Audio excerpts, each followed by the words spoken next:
questions from the audience?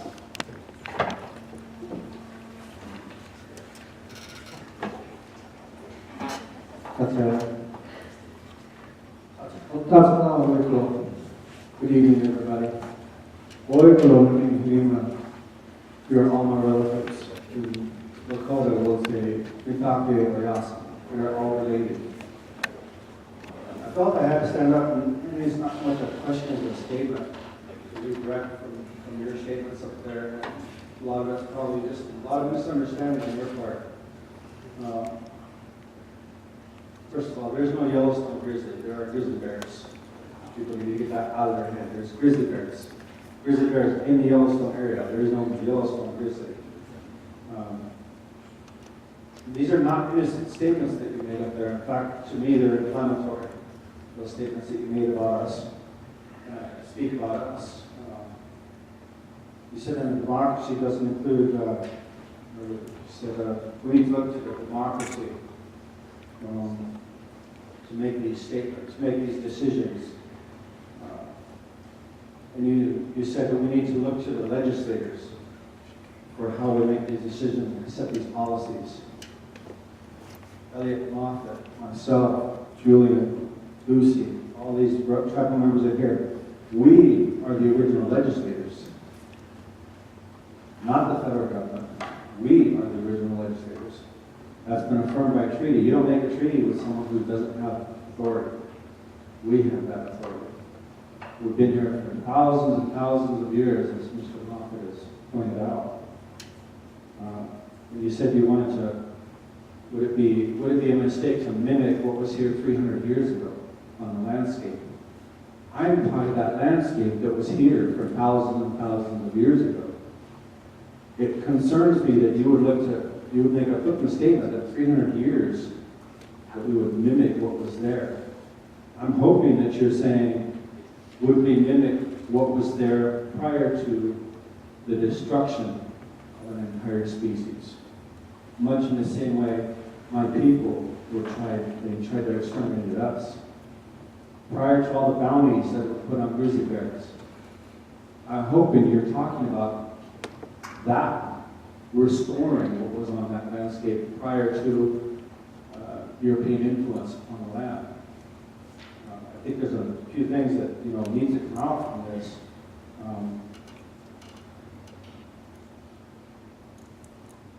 You said that federal and state agencies are signatories. That may be true. They may be signatories, but we are the heirs to the land, and we have that authority. Many of you don't know this, but Europeans, we're going to use a general term, white people have treaty rights. We have treaty reserve rights. And that's why I stood up here and said, you're all my relatives. The grizzly bear, we know why the grizzly bear has a disc-shaped face. He's part of our creation story. We never gave up the authority to manage the land and have that relationship with all the animals on the land.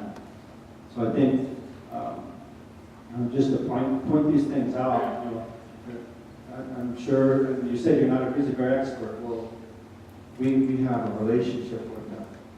And so I think going forward, the people here need to know that we have a vested interest as a relative to the grizzly bear, to have that say here, to have the say in no matter where it's at. And so I think that with our authority, we should be consulted in these things. And I think that that's not coming out of maybe a lot of your statements there. I think Yeah, I do appreciate that perspective, and I apologize if I exclude the tribes. That wasn't my intent. I was trying to be inclusive in government and did not include that separately. As far as mimicking 300 years ago, I didn't set a timeline. I distinctly tried to avoid doing that.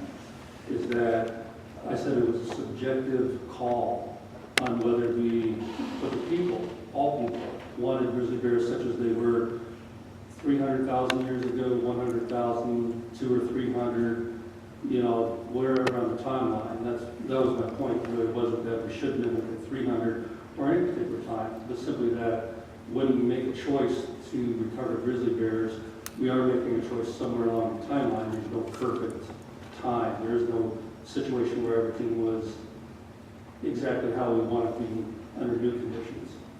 That, you know, basically the main point was that it's a subjective call, and whatever that call is, regardless of who's making the call, all of us making the call, it would be a correct call because there was no perfect situation in the past.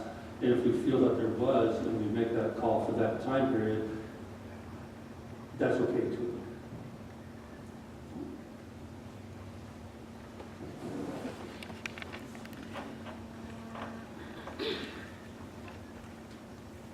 So I have a question for Louise, and I'm not trying to pick on you, but I have, I'm sorry for his name, I'm sorry, Jim. sorry about that. So Louise, what's the name of your podcast? I won't see it. Yeah, it's a lot of fun. It's on, so my website is www.grizzlytimes.org, and it's and on the homepage you'll see the podcast link. And there are some really fun ones. I mean, if it was just spiritual connections with bears, and a ton of scientists, of course, but and often Mark Bekoff, who's an environmental sort of animal ethics person. And anyway, I tried to just talk to people who are fun. The latest one is a couple who have done an amazing amount. I don't think he's singing the songs for heroes, and basically dealing with the garbage situation in the city right over Yellowstone. And nobody knows what they did. And I thought, oh, I'm just going to talk to them, stick them on the air. I mean, give them a chance. I'll enjoy listening to that one. Hey, Jim, again, I'm sorry to pick on you. You did say... That's why I came. Right. Well, and I know you do have good intentions, there's no doubt.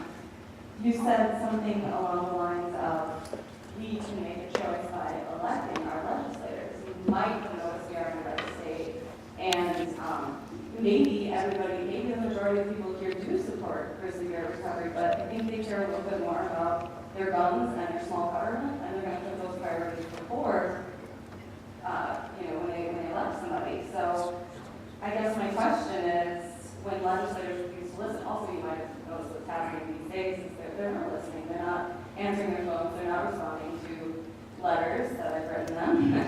And so what do we do when they're not listening? What do we do? It might be a rhetorical question, but that's my question. I wish I had the answer. I really wish I had the answer. Basically, all we can do is work through the process. All I can think of is working through the process and electing different legislators for any, setting our own priorities, whether it's guns, whether it's grizzly bears, whatever it is, and then moving those agendas forward through the legislature, saying, okay, you're not meeting my needs, so I'm moving for this person here, or perhaps I'm running on a 5-point. So that's really all I'm coming through is that policy set by the legislature, and we try so hard in many different directions to change policy through other avenues. And I don't see it working very well. And what I see is that, there's basic changes that need to be made to change policy, and then that starts with the body that sets policy, at least in the group that I'm working with, the state. Other questions? Let me say something about this. But, I see a little red about this issue. I guess the way to make the point is money talks. And when you think about where the game department gets all their bucks, where are you non-hunters coughing up anything? Not a damn dime. And the people that are, obviously they have the sway. There's potential federal legislation that could help on this. But I don't see any grassroots support, whatever, in Idaho to do something to balance out the potential for the department to do what they would like to do incidentally. I know enough of them to don't realize what they'd like to do. But money talks.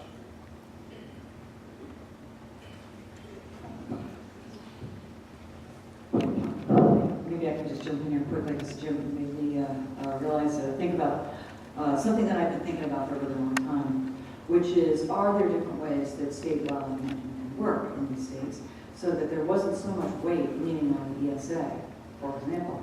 And I spent a number of years, I've actually written about it, it's on my website, about states that actually broadened their financial base beyond hunter, fisher license fees. And there's a lot of states. And there are poor states like Missouri and Arkansas, for example, and Iowa, and random places. And in some cases like Florida, they got a big chunk of federal money with Everglades restoration, so that helped the state. It's they're all different. But the point is, we have species that nobody else has, that are the last relics of what was in a much, much bigger landscape. And we deserve a state wildlife management system that acknowledges that and broadens. I agree with Jim on this one point, that broadens the funding base of the states to bird watchers and, whether it's a tax, there's a million different ways you can fund this thing. And if you change the funding incentives, you will change the culture. And that's what, I'm talking to folks like in Missouri, suddenly they got a bunch more women on staff. Well, guess what that did? And then they had a bunch more non-game, work, and it just opened the situation up to a broader public. And I think we sometimes lack creativity, or maybe not looking at what other states are doing as examples of what we could try here in Idaho, Montana, Wyoming. I'll note that in 1937, when the department was formed, that the needs at the time dictated a funding structure at the time. And if the society determines that a funding change is necessary, then we'll have to go through the same process back then with the Bidman Robinson Act and provided the funding for the state agencies, and had several different guidelines.